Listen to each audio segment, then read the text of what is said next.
What's up, everyone? It's Gamester today, and today we are going to react to one of FNG's newest uploaded videos, which is Liverpool lost 7-2 to Aston Villa. Did you guys watch that video? Comment down below. And let's get into it.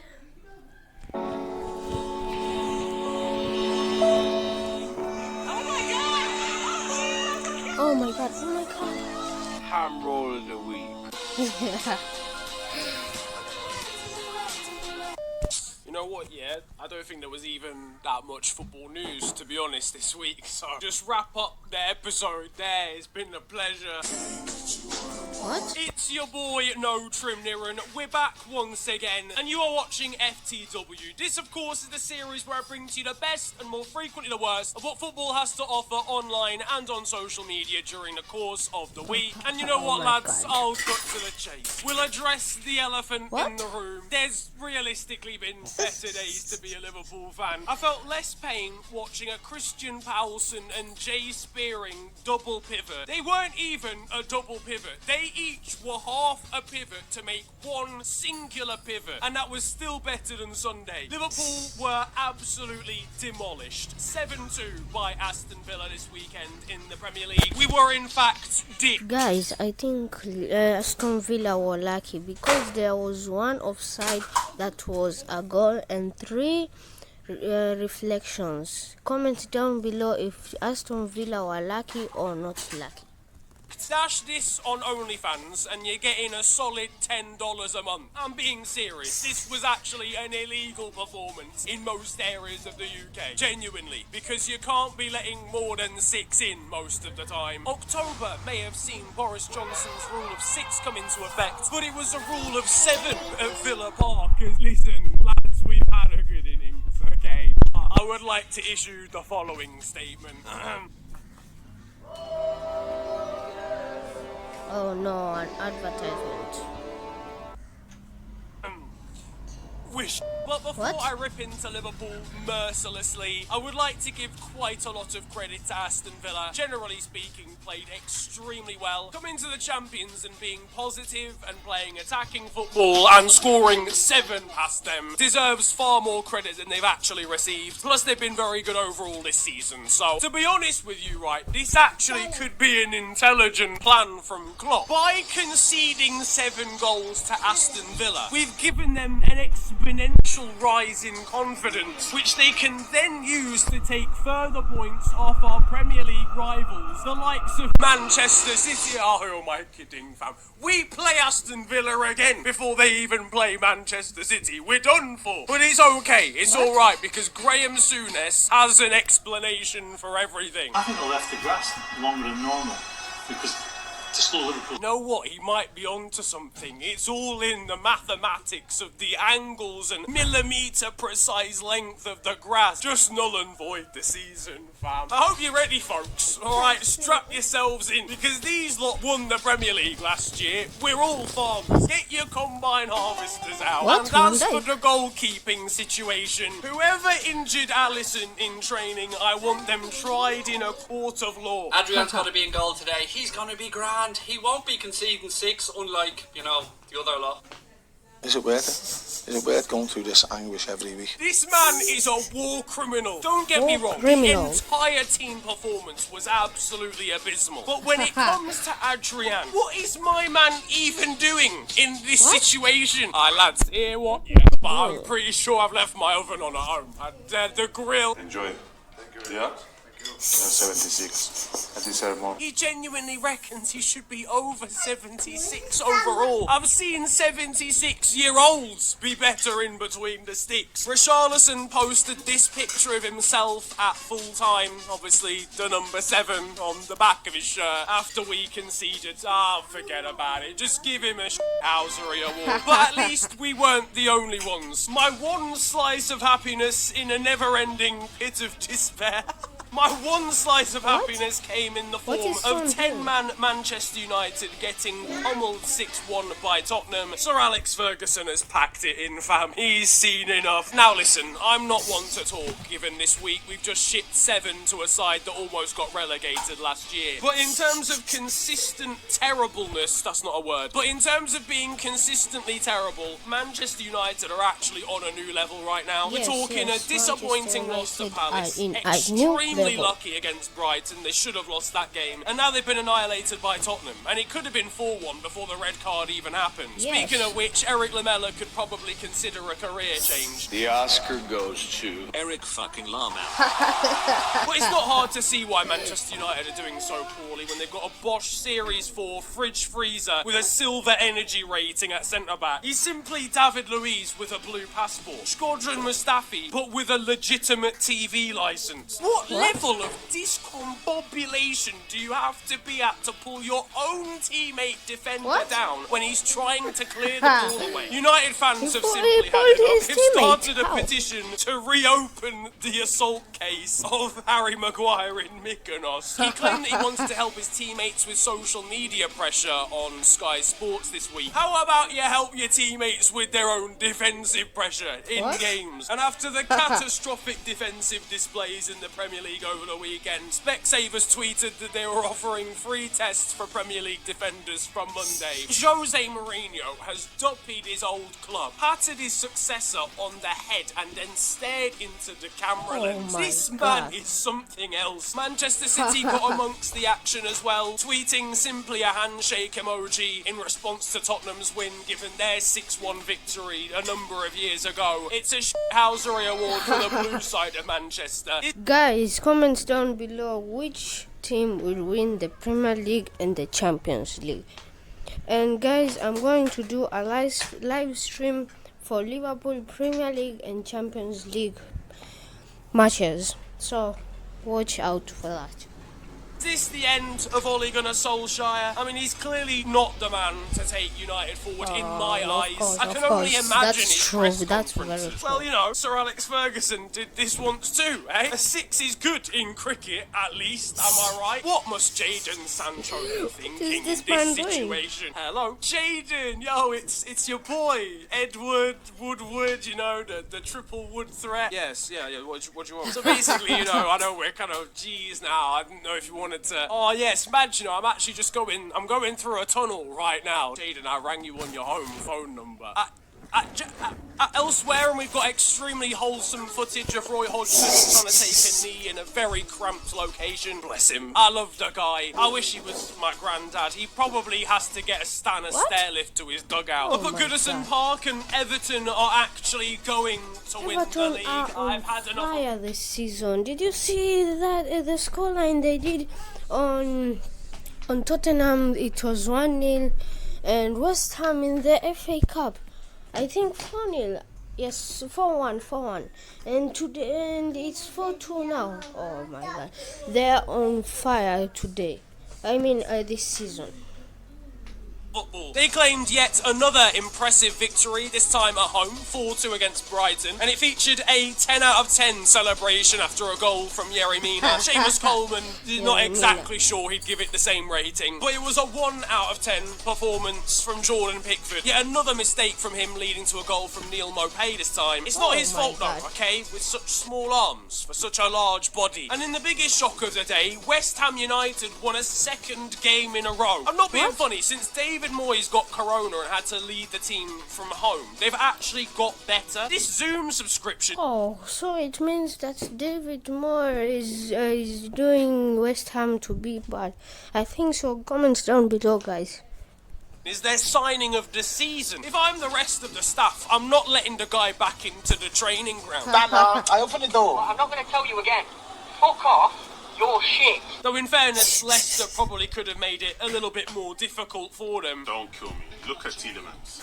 Look at Tielemans. Oh my God, look at him. Elsewhere and on Twitter, Aymeric Laporte had to explain to a Manchester City fan this week that he's not saying, "Hi, I'm Eric Laporte." His name is actually Aymeric. I mean, just has the person not even seen the name written down? Meanwhile, over at Chelsea, and I'm hearing Reece James has got a new trim, so...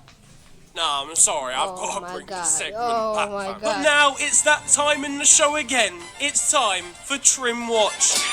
See, this explains why Frank Lampard's dropped him to the subs bench. I'd do the same if he came to training as Minnie Mouse. In the Carabao Cup, Manchester City faced Burnley. Raheem Sterling put in a robust challenge on Matthew Lowton, and Sean Dyche had something to say about it. Firm, big Brexit energy from Sean. Over at Wolves, and pacey winger Adama Traore found himself with a selection headache this week because he's been called up to both the Spanish and Malian national team. How at your big age have you not decided who you want to play for? To be honest, he's big enough. They could just split him in half and still get a player each. In European competition now, an AC Milan faced Rio Aves of Portugal for a place in the Europa League. The game went into a mammoth penalty shootout where both goalkeepers had to take penalties themselves. It saw a calamity of penalties. Like, genuinely, I've never seen the likes before. But in the end, AC Milan came out on top. In the same competition, and Danish side Copenhagen are out of the tournament because of this goal.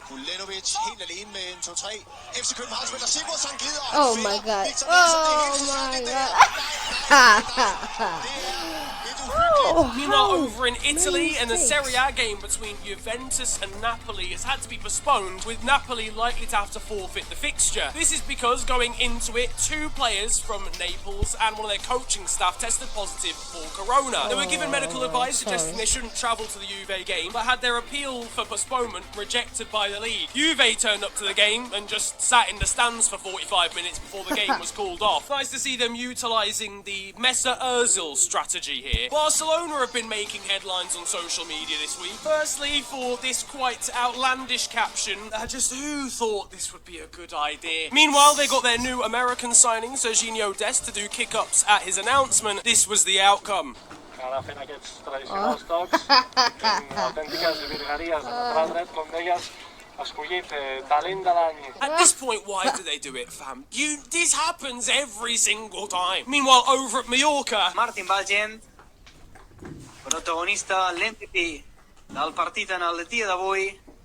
Endavant, companys. Hello all, and welcome to the beautiful game. The segment where we take a look at the poetic and brilliant side of the game that we love. We are back by popular demand for yet more glorious beauty. And that concludes the beautiful game. Now, picture this. It's the Portuguese league, and Porto are 3-2 down against Maritimo. They've got a chance for a penalty with Alex Telles, but Maritimo's goalkeeper has got some mind games in his locker. Telles vai ter nos pés a possibilidade de marcar. Autoriza o árbitro Rui Costa.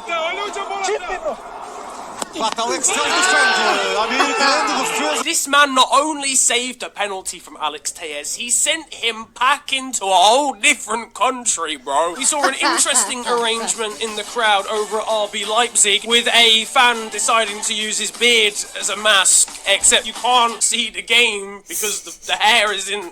Never mind. Down at Chesterfield, and after 203 long days, hype and tension was building ahead of their first game back after Corona. Today's match at Wellston has been called off due to a waterlogged pitch. For goodness sake. Middlesbrough manager Neil Warnock manages his 1,500th game this week. Ahead of that, he's quoted as saying, "The sooner we get fans back, the better. I'd like to get booed at least one more time before I retire." Meanwhile, speaking of championship clubs, one of their finest, Brentford, went up against local rivals Fulham in the cup, and Saeed Benrahma did this. But now, boys and girls, it's time for the FNG Transfer Roundup. Welcome one and all to the Transfer Roundup. You'll notice this is close to the end of the video this week, because that's what we are, late always. Our first story comes from North London in the form of Arsenal finally announcing party. Alright, let's just calm down there for a second, Tammy. I don't mean an actual. Plus, you can only have 6 of you. Ben, I'm looking at you as well, big man. Elsewhere, and it's been a busy deadline day for Manchester United, with the signings of Brazilian left-back Alex Telles and Uruguayan free agent Edinson Cavani. Former PSG striker's name was thrown in the hat late in the day as far as the Red Devils were concerned, leading to most thinking it was a panic buy. Ed Woodward had this to say: long hair, Uruguayan, players like that always turn out well. Like, look at Diego Forlan, he scored. What? I didn't mean him, I meant... And finally, there's the transfer story of Eric Maxim Choupo-Moting signing for Bayern. How does this happen? This guy's agent could sell a £3 meal deal for £3.50. But that concludes the transfer rounder. I'll see you once again in January, when the producers let me out of the basement. Now though, it's time for Still 0-0, and you guys know the score by now. This is the segment where I bring to you the best of Sunday League and amateur football. Now once again, we've got 2 separate stories for Still 0-0 this week. First of all is a fashion statement like I have never seen before. A Sunday League player wearing jeans to play football. I have seen a lot of things, okay? He's got socks over the jeans. Now, you know what, right? The shin pads fit really snugly under the Levi's. And crossing into European Sunday League football now, we head over to Bosnia for some vintage Still 0-0 content.